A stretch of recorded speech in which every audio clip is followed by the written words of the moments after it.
But before we get into that, I want to ask you about what was a time maybe that someone made your life better or your life easier? What did that look like? For me, it was a moment not that long ago, but also just to mention product marketing. I think that this role attracts probably a typical type A person, very driven, highly impactful, and might I say, very intelligent. But we're probably stretched in multiple directions. We're constantly trying to appease the stakeholders that we work with, so I think we'd all agree that we're probably stretched thin. And for my team in particular, we find ourselves trying to prioritize what we're going to tackle in a day because we can't possibly get to it all. To your point about how do you iterate when you don't have time. And so for me personally, what this means is that other things fall by the wayside. I don't have enough time in the day to get my work done. So how can I possibly manage that on top of getting to the gym, eating properly, giving my kids the attention they need? I can't do it all. How do I focus on my friendships, my relationships? It's impossible. And so I think the people in my life started to notice this. And maybe it was, by seeing my house, the piles of laundry, my lawn, the mile-high weeds when the snow's not there. And my father-in-law actually just started to show up on Wednesdays on his day off. And he started to cut the lawn, he started to fertilize. My mother-in-law started coming on Mondays. She started doing some laundry, doing some meal prep, spending some time with the kids. And I didn't ask for any of this. In fact, if they had asked me if I wanted help, I probably would have said, no, thank you. After all, I'm type A, I got it. I can handle all this. I can't admit when I'm drowning. But what I realized was, if we actually dig deep into understanding what people are struggling with, we can in fact understand what it takes to make their life a little bit easier. But that requires a closeness. And so if we can actually understand what people need to make their life better, we can help solve for their problems. And I think this is what everyone wants. This is what organizations want. This is what people in the grocery store want, people shopping online. They're looking for efficiencies to add to their life so they can make more time for the meaningful. And that's what I want to talk about today. How as product marketers can we make our customers' lives, our stakeholders' lives easier so they can make more time for the meaningful? How can we do this for them? This is kind of what my lawn looks like. It's not quite this grand. But it used to be burnt, mile-high weeds, and now it's beautiful. And it's a simple problem. But my father-in-law realized that our life was really messy, so how could he take one little item off of our to-do plate? And he started just cutting our lawn. So how can we do that for our customers? What's the secret ingredient here? How did they understand this? Well, it was closeness. It was understanding beneath the surface level what was going on in our life. So what is the secret ingredient? It's intimacy. By being close, by digging below and going behind the curtains in our life, they were able to understand what our struggles were.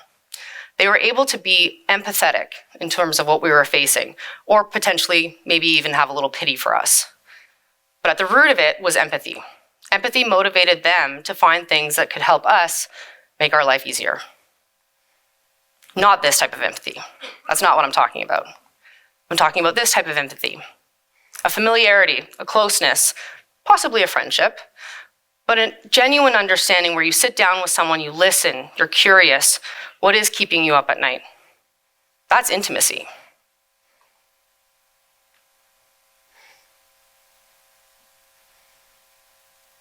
But what does this mean in a product-led organization? For us, it means that we're absolutely laser-focused on building the best products possible. But we can't do that unless we're actually building products that our customers will use. How does it solve for their pain points? And so that requires us to be customer-obsessed. How do we become customer-obsessed? We can't possibly be customer-obsessed unless we are empathetic to their needs.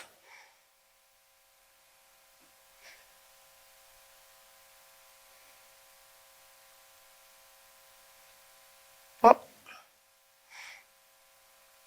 forgive me, technology.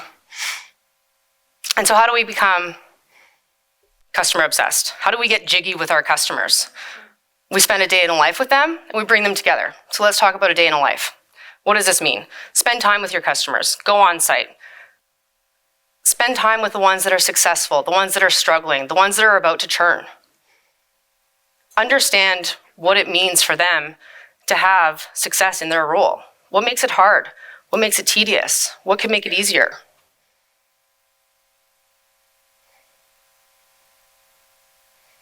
Sorry guys, I'm really struggling with this, this mouse.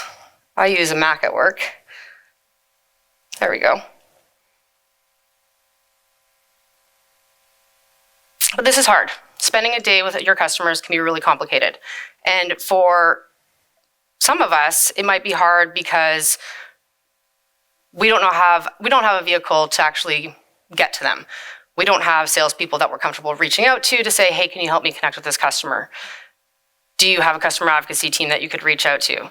For me, this was absolutely the easy part. Making cold call to a customer was not an issue. For some of you, that might be really challenging. But for me, the hardest part about going and spending time with a customer was, how can I not mess up their day? My presence there might be a nuisance. But what I realized as I practiced this, and when I went more often, that they just wanted to be heard. And so I got there, I started asking questions, and it turned out they just wanted to vent, provide feedback, positive or negative. They just wanted to be heard. And so, forgive me.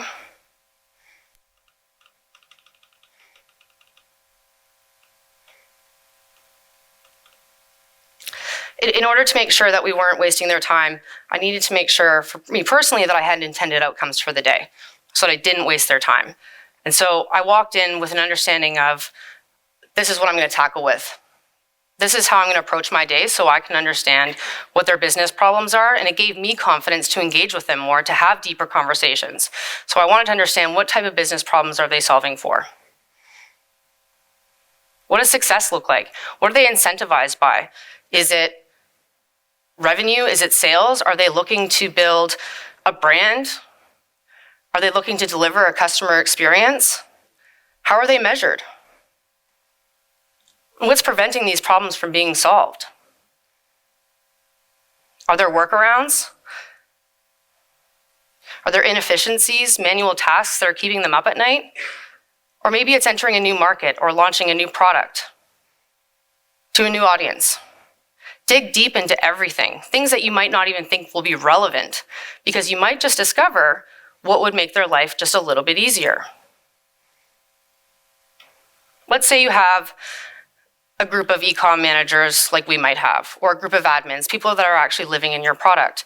What could actually make their life a little bit easier or better, same thing, and allow them to go home just a little bit earlier? Maybe there's an efficiency you can provide that allows them to make more time for them meaningful. And by virtue of doing that, perhaps they can actually impact and make the organization more successful.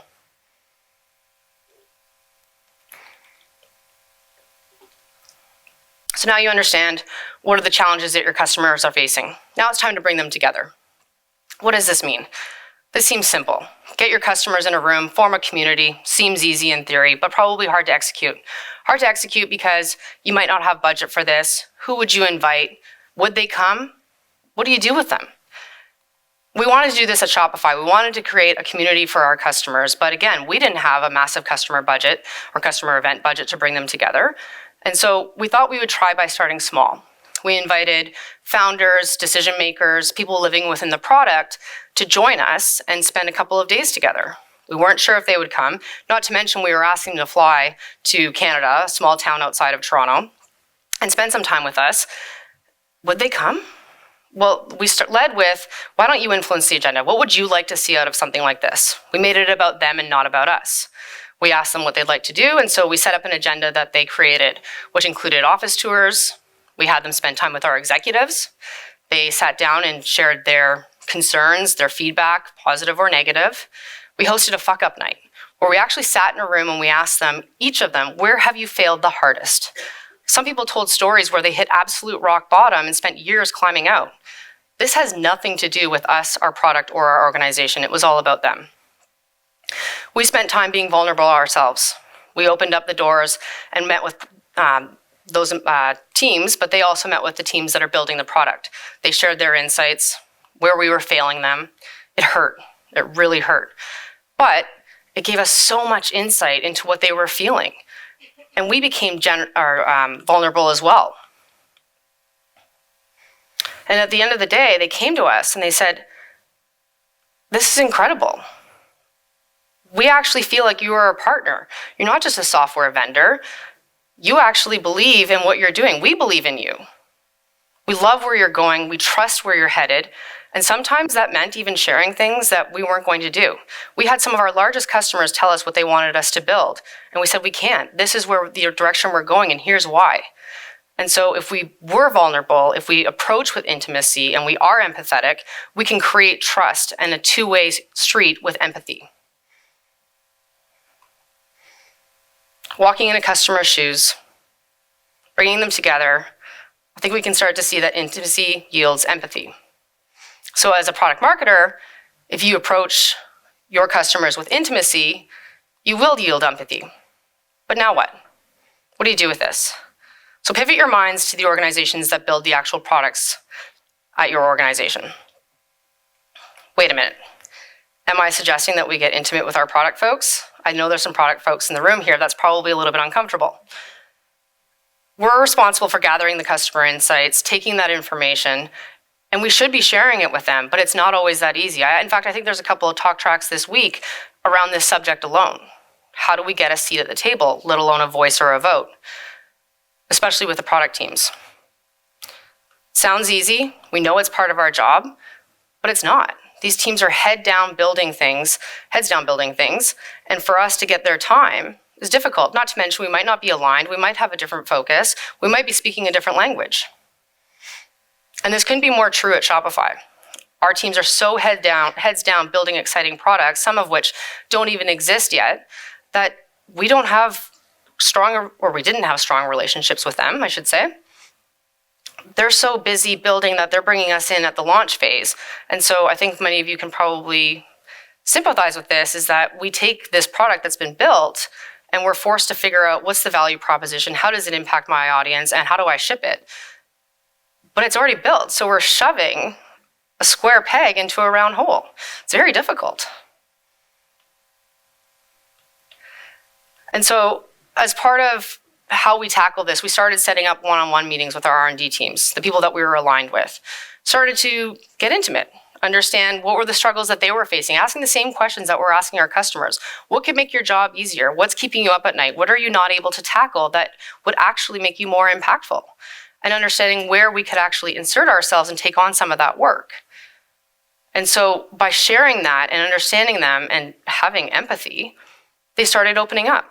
They started saying, I need help doing user research. I need time. I need someone to go and sit with a customer and dig into this big problem set because I don't have time. And so we started to do that. And sure enough, we started being integrated into product meetings, involved earlier in the product development process. And we're seeing some success. But huge caveat, it's not over. This is really a work in progress. We've just started this, and there's a lot more work to do. But we're starting to have alignment. We're opening up the doors. In fact, we're even having them interview some of our candidates that are coming onto our team, because it's really important to have that tight alignment. And so how can you actually get more intimate with your product teams? You add value, take work off their plate to a certain degree, but things that you can actually take on so you can bring it to them and share that. Create a first team environment. I just mentioned having them sit in on interviews. Do that. Do team building outside of work, personality training, DISC training, Enneagrams. What does good look like? Set up terms, rules of engagement, regular meetings, and represent the voice of customer. Help them have the confidence to know that they're building the right things for our customers. All right, well, we've created empathy with our customers. We've leveraged that to get closer and inform and guide the product teams. So now what? Intimate delivery. We need to close the loop and share with our customers. We all do this. This is probably 90% of our job. And it's easy, we all do it. But have you actually asked your customers how they want to be communicated to? Last year, we actually announced a major product at one of our partner events. It had tons of press around it, all of our customers knew about it, internal teams were super stoked. Fast forward a year later, I was in London presenting a roadmap to a customer, and he asked me where this product was. And I realized, oh man, we're no longer building that. But we didn't close the loop. We didn't go back to our customers and say, hey, we've shifted directions. We've decided not to build that because this will actually be more impactful to your business. And he said, well, if I'd known that, I would have just built it myself, or I would have invested differently. But you didn't share that information. And I realized, okay, so if I had just shared that with you, you would have been open with that. Yes. So customers are human too. They understand that we're going to make mistakes, hopefully not many of them, but that we're going to shift directions. And the point is that they just need to know about it as early as possible, whether or not it's good news or bad news. And just last week, we came across this again. We had a product that we were going to launch, and we realized that some of our most complicated customers, not complicated, complex customers in terms of their organization and structure and tech stack, if we released it to them, it would actually cause more harm than good. And so we made a decision to hold it back. They were waiting for this for a very long time, received tons of great feedback on it, but we knew that it wasn't going to be great for the largest of customers, the ones that are arguably paying the most to be on our platform. And so we made a decision to hold it back and to communicate about it, given the feedback that we received from that other customer. This was a really difficult decision. I was very nervous about this. But we sent the email, we let them know that we were holding back the release and why, that it would actually hurt them rather than help them. And we actually received an email from a customer saying, thank you. Thank you so much for understanding that this would actually create a lousy experience, so to speak. And they were appreciative for that level of transparency. And so when we're open, we're transparent, we're vulnerable, we can create that two-way communication, but also a two-way empathy. There's trust now. They understand that we're looking out for them in the best way possible. And so I know that if you deliver the information with your customers with intimacy, transparency, it will open that two-way communication and trust. But to do this, you need to understand how they want to be communicated to. So have you asked your customers how they want to be communicated to? How often? The golden rule versus the platinum rule. The golden rule, as we all know, do unto others as you want done to you. I don't think that actually applies when it comes to customers. I think we need to apply the platinum rule. Do to them as they want done to them. AKA, understand what makes them tick and go from there. So don't just deliver the ingredients.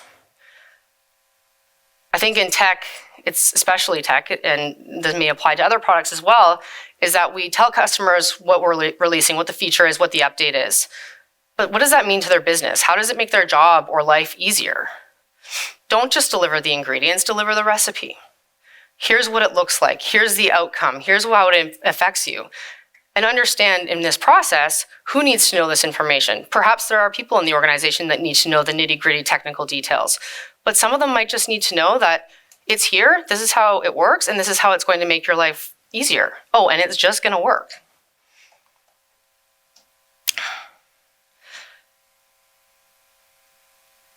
If you approach your customers with intimacy, if you truly understand what their challenges are, if you understand how you can make their life better, if you develop close relationships with those product teams and inform their work, and so they can create amazing products that customers will actually use and love, you will create empathy. Empathy will give you a seat and a voice and hopefully a vote at the table. By applying intimacy in everything you do as a product marketer, you will become customer obsessed at whatever led organization you might be at, whether it's product, sales, revenue, investors, marketing. And by being customer obsessed, I promise you, this is what you will do for your customers. Thank you.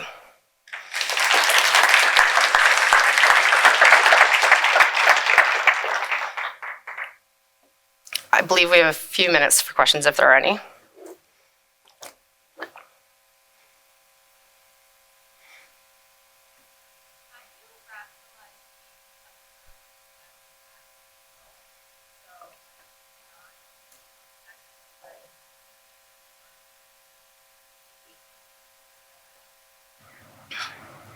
That's actually something that we come across quite often. So the example I gave, and I think a lot of organizations fall into this, certainly ones that I've worked at before, is that the customer with the deepest pockets, the biggest invoices, and the loudest voice usually get what they want. And so we're in particular very focused on making sure that we're building for the masses. How can we make commerce better for everyone? And by everyone, we really mean everyone. And that by doing that, we cannot focus on just that one. And so we stick to our values in that. And we've often had to have conversations with some of our largest customers to say, we can't just build that for you because here's what we'll mean for the rest of our customer base. And going back to being transparent and open, they're actually quite receptive to that. But then we have to default to continuing to be transparent on when we are building what they're looking for so that they can make investments accordingly. And we learned that the hard way. But as we do those customer events, as we bring them together, smaller right now, but hopefully larger as we go on, we can start to actually share that information more at scale. The other thing we do is that we have our account management team that log customer issues. So we have something that are called customer frustrations. And so the account managers have a tool that they can actually log those things, and so we can track them. And as they accumulate, the product teams can jump into that portal and see what are the biggest customer complaints and how can we prioritize our builds accordingly.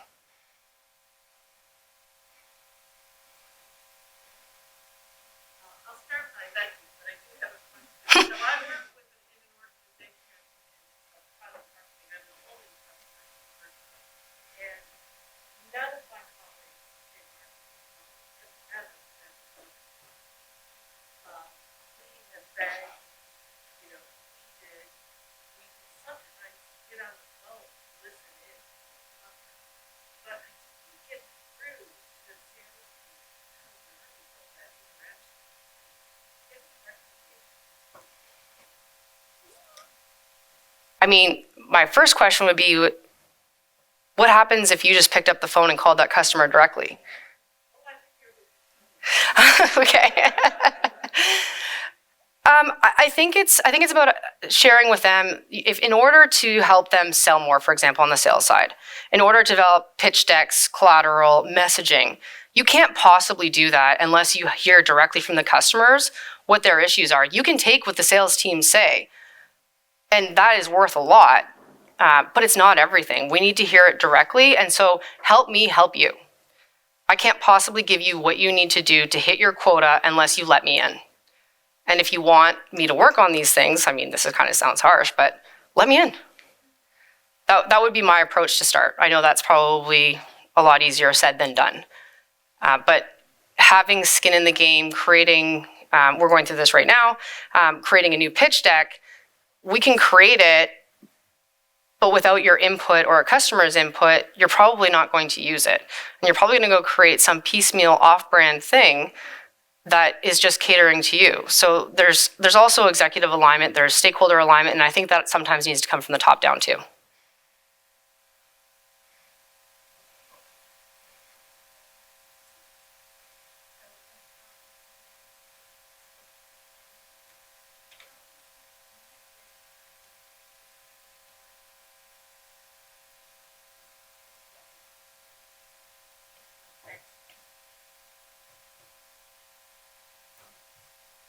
Okay, I could only hear part of that. So I think the question is around B2C rather than B2B.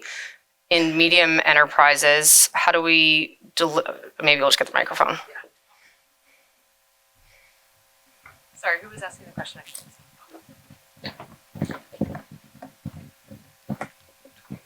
Thank you. Thank you. My name is Loredana.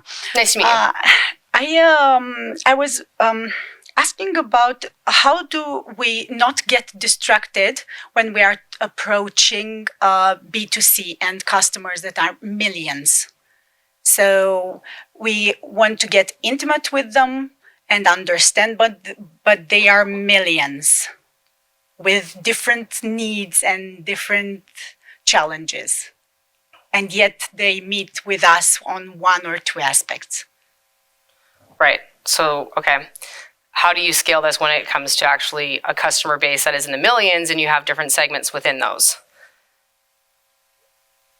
I think it's a much more complicated challenge. In fact, I faced this when I worked at, anyone here remember BlackBerry? We were both a B2B organization and a B2C organization, one that started by building for the enterprise, but as we became more successful there, we were becoming successful in the consumer side of things. And in order to get that feedback, we had to rely on our channel sales. In the retail side of things, we had to reach out to the carrier salespeople that worked at the T-Mobiles and the AT&T and the Verizons of the world to funnel that feedback to us. And it was very difficult to scale, and it wasn't easy to actually reach out to the customers directly. So we did rely on that, but similar vehicles to what we're doing today, which is through portals and information and providing feedback. Taking a lot of information from tech support. ticket items, logs from there, and having to look at trends. I don't think you can do this without the help of data or research or potentially third-party research. It's really difficult to do. There's focus groups. I don't think it's an easy one to tackle by any means, but I would say that segmenting it and looking at different cohorts of your audience and understanding what each of those approach those different audiences as opposed to a one-to-many message is probably key. Again, not easy, but a start.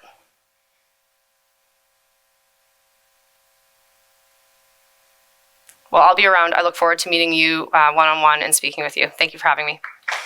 Thank you.